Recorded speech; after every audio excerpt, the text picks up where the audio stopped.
साथियों नमस्कार। मैं राम प्रताप सिंह कुशवाहा। हमारे चैनल ज्ञान एंड नॉलेज के प्रोग्राम मंथन और आज के विचार में आप सबका अभिनंदन है और स्वागत है।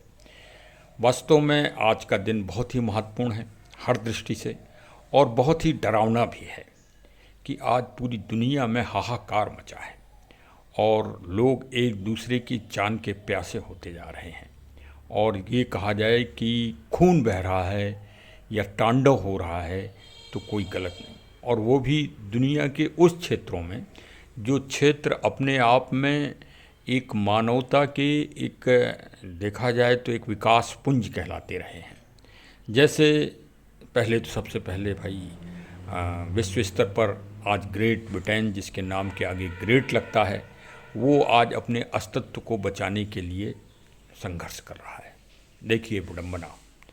दूसरा, हमारा पड़ोसी देश बांग्लादेश, जो भारत का ही अखंड हिस्सा है, और आज वहाँ त्राहिमाम मची हुई है।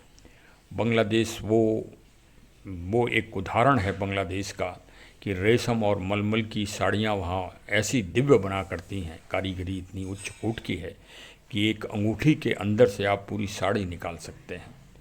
आज वो देश अपने मतलब एकदम दावानल के रूप में आज की स्थिति है। और भाई उसमें देखा जाए तो इन सारे विद्रोहों और सारे तांडव का एक ही विकल्प है अहिंसा। और अहिंसा का सिद्धांत भारत हमेशा देता चला आया है दुनिया को। पहले भी जब वो अपने अस्तित्व में नहीं था, चाहे फर्स्ट वर्ल्ड वार हुआ हो या सेकंड वर्ल्ड वार, लेकिन भारत ने सदैव अहिंसा का ही सिद्धांत का पालन किया। हमारे प्राचीन जितने भी महापुरुष हुए, उन्होंने भी दुनिया में अहिंसा, प्रेम, वसुधैव कुटुंब की ही अपील की पूरी मानवता से, और उसी मानवता पर ही चलना पड़ेगा पूरी दुनिया को। उसी क्रम में आज हम बात करने जा रहे हैं श्री गोस्वामी तुलसीदास जी की। आज उनका जन्म दिवस है और भाई उन्होंने रामचरित मानस ऐसी महान ग्रंथ मानव को दिया, क्योंकि दुनिया के जितने भी सिद्धांत हैं, जो अहिंसा की बात करें आप, चाहे हिंसा की बात करें, चाहे आप सकारात्मकता की बात करें, चाहे आप नकारात्मकता की बात करें, चाहे आप गुण की बात करें, चाहे आप अवगुण की बात करें, चाहे आप धर्म की बात करें, चाहे आप अधर्म की बात करें, सबका विवरण और विश्लेषण अगर किसी महान ग्रंथ में है तो वो श्री रामचरितमानस है। और अब तो निसंदेह आज की तारीख में पूरी दुनिया ने इस बात को समझ लिया, क्योंकि 13 मई 2024 को गोस्वामी तुलसीदास जी के द्वारा लिखित सचित्र ग्रंथ को दुनिया के जो सबसे बड़ा रजिस्टर्ड है, जो सबसे बड़ी संस्था है यूनेस्को, उसने ये मान लिया है कि ये ग्रंथ दुनिया के विश्व कल्याण, मानव कल्याण तथा लोकहित व परोपकारता से ही ओतप्रोत है। और श्री रामचरितमानस के साथ ही साथ पंचतंत्र और सहृदय लोकान को भी भारत के 3 महान ग्रंथों को पहली बार जगह मिली है।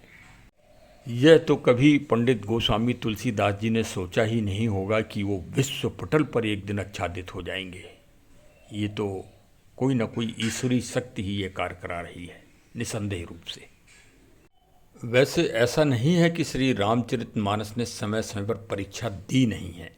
रामचरितमानस ने प्रारंभ काल से ही बहुत कठिन परीक्षा दी और बहुत ही विपरीत काल श्री रामचरितमानस को देखना पड़ा और गोस्वामी तुलसीदास जी को भी देखना पड़ा। उनके जीवन की गाथा को अगर आप सुने तो आप पाएंगे कि हर कदम पर उनकी बड़ी भीषण परीक्षा विपरीत शक्तियों के द्वारा भी ली गई, जिनको विपरीत शक्तियां कहा जाता है, जो एकदम अचानक आपके सामने समस्या पैदा कर देती हैं और आपको वो शुभ कार्य करने में रोड़ा बन जाती हैं।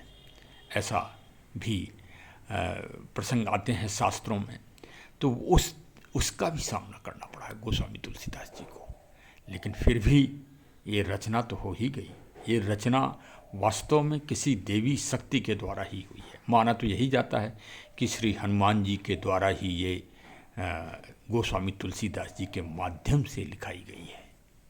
अच्छा, आप देखेंगे तो पाएंगे कि श्री रामचरितमानस को अपने प्रारंभिक चरण में ही कुछ प्रबुद्ध ब्राह्मणों के द्वारा, पंडितों के द्वारा, आचार्यों के द्वारा बड़ा विरोध का सामना देखना पड़ा और परीक्षा देना पड़ी।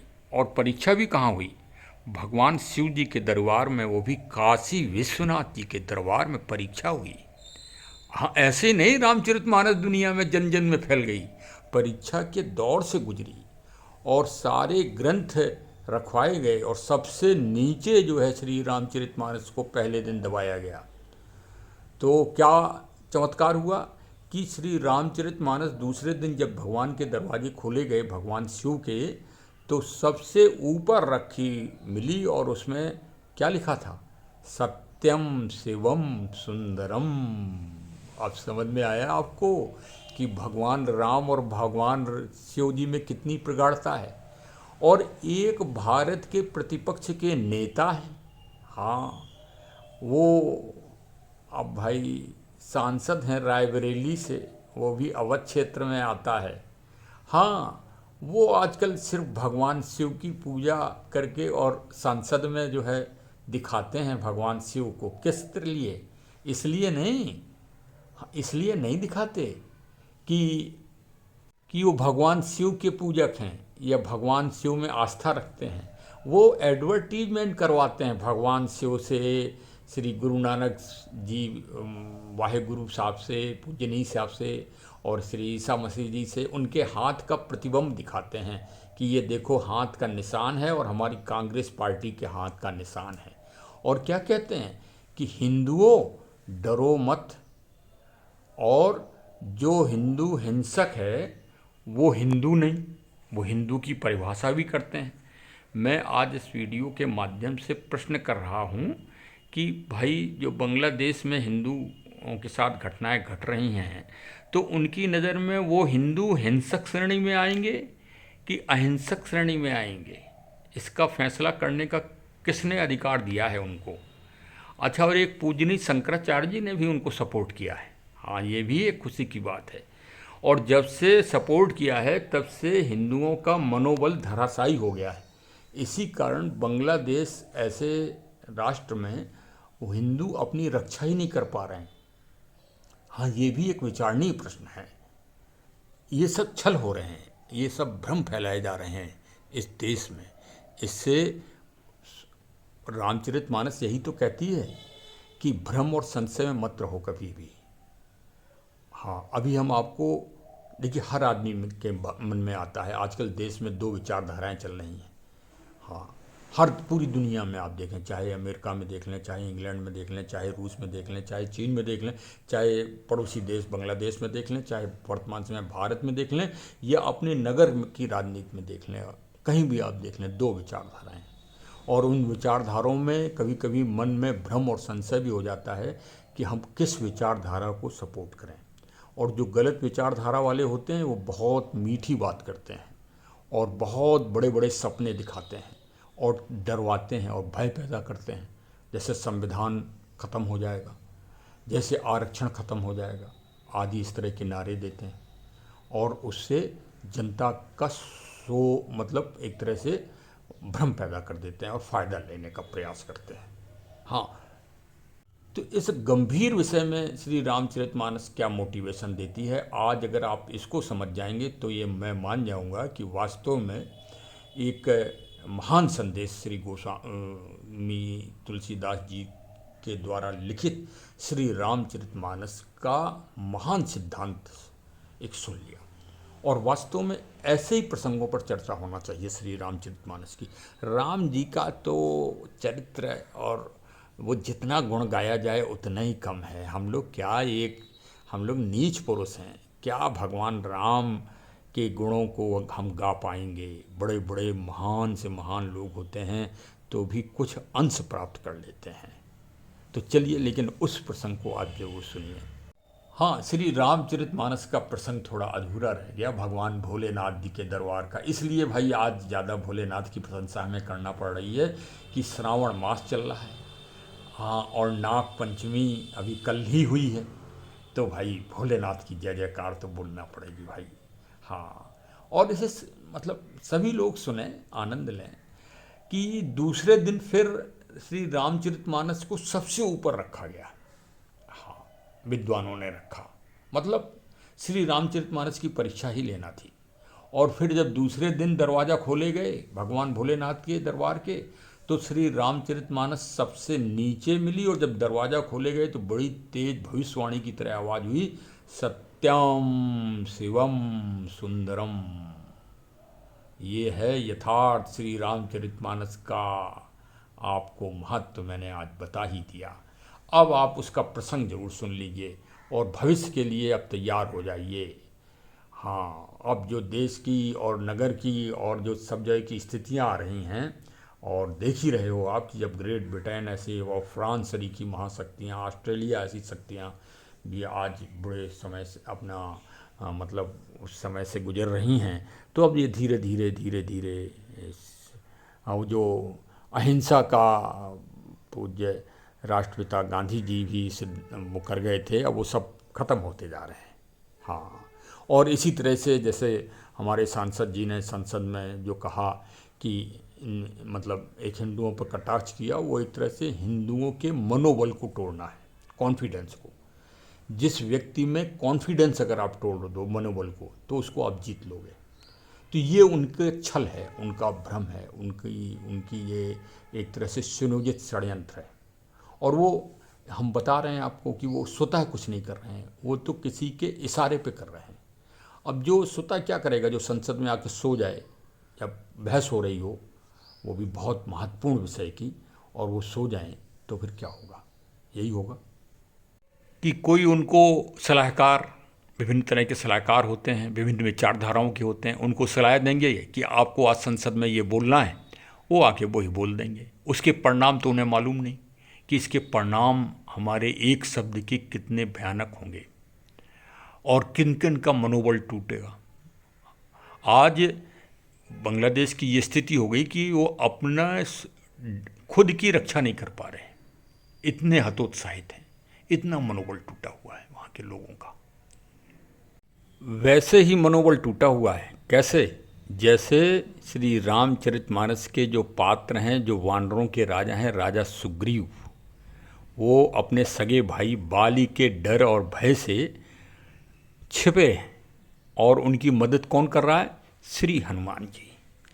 अब श्री हनुमान जी तो गुणशील हैं, और लाइजनिंग में तो दुनिया के सबसे नंबर 1 पात्र, अगर पूरी दुनिया के पात्रों में अगर देखा जाए तो वो सबसे नंबर 1 पात्र होंगे, मतलब हीरो लाइजनिंग में, कि वो रंग से राजा को मिला देते हैं। अब सुग्रीव जी को किन से मिला दिया?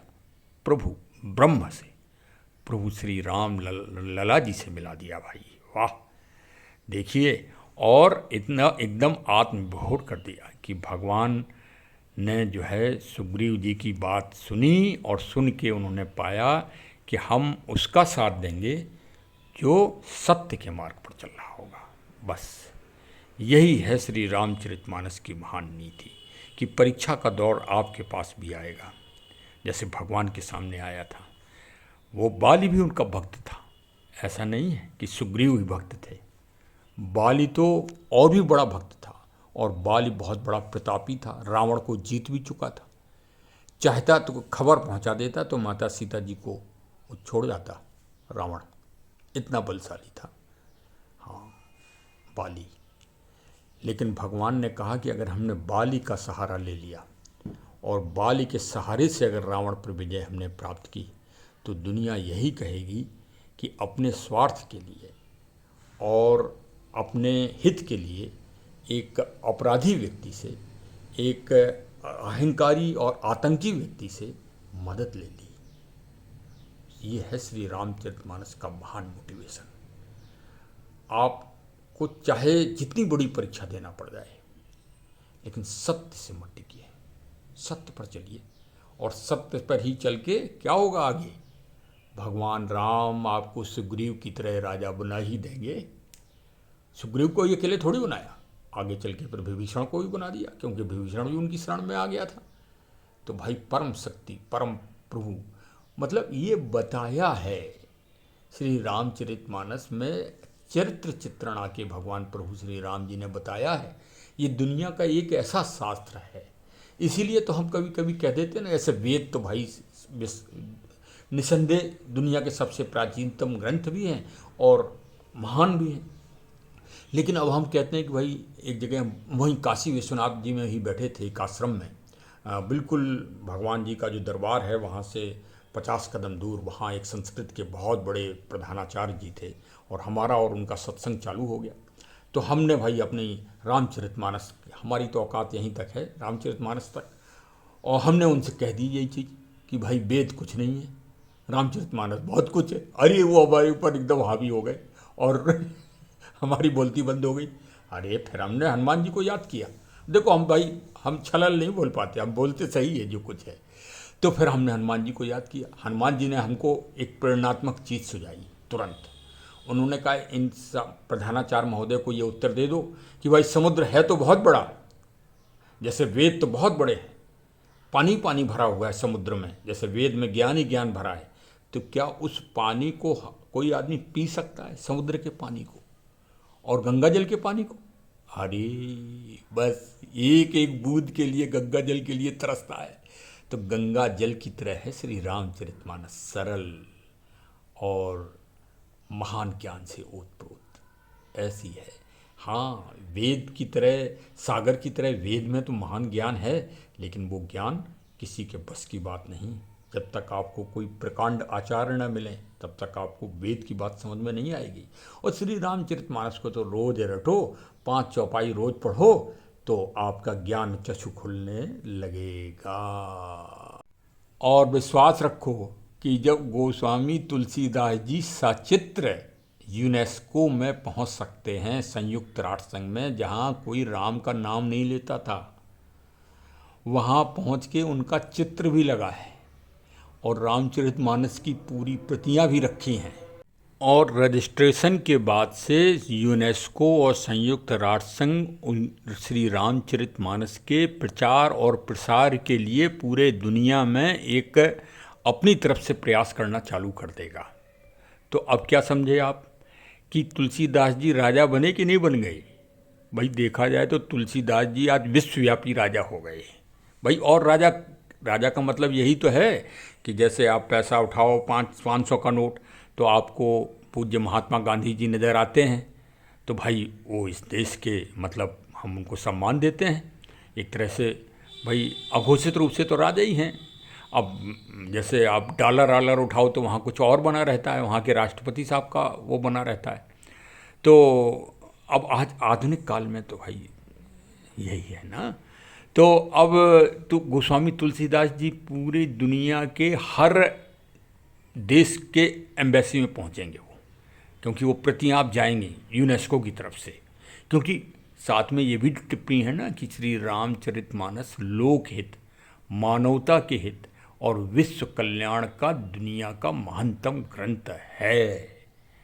अब हो सकता है कि ये हमारी वर्तमान जो जिन्होंने अपमान किया था श्री स्वामी प्रसाद मौर्य साहब, वो भी साहब सुन रहे हों। हम उनके प्रशंसक हैं, लेकिन सुन रहे हों तो भाई।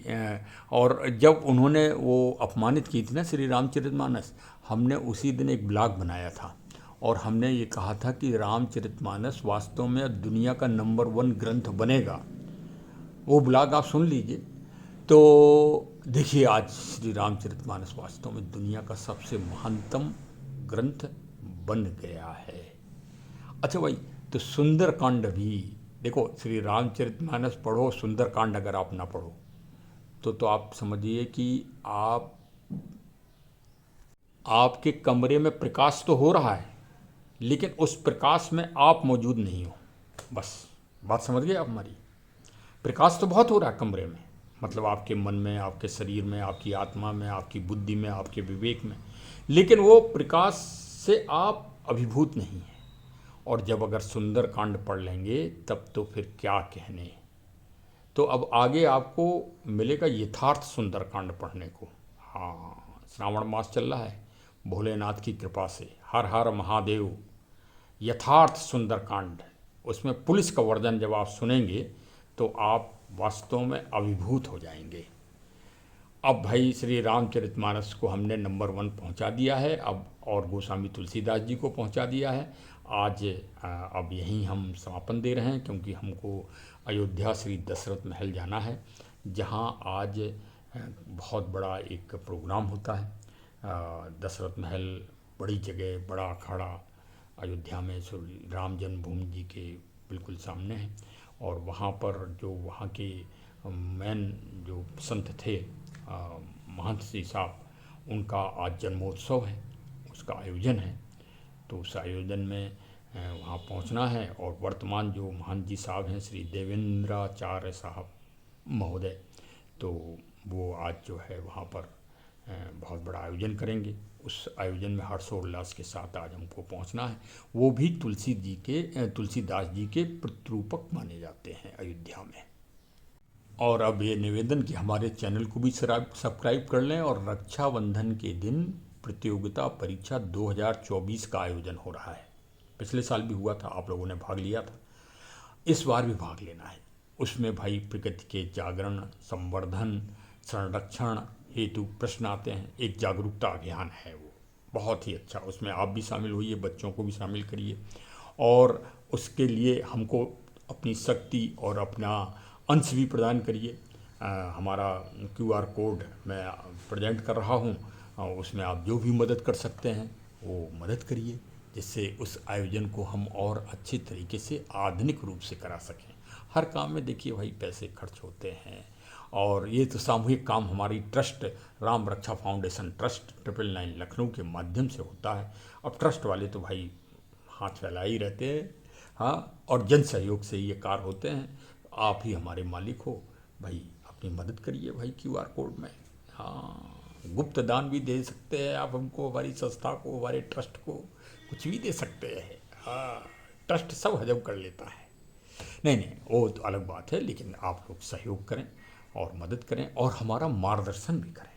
हमने अपील भी की है कि आप हमारी परीक्षा का जो आयोजन हो रहा है उसमें अपने विचार हमको बता सकते हैं कि परीक्षा का आयोजन कैसे हम अच्छे से अच्छे रूप में करा सकें और उसको कैसे और विकसित कर सकें, जिससे प्रकृति का जागरण पूरे जन जन में हो सके।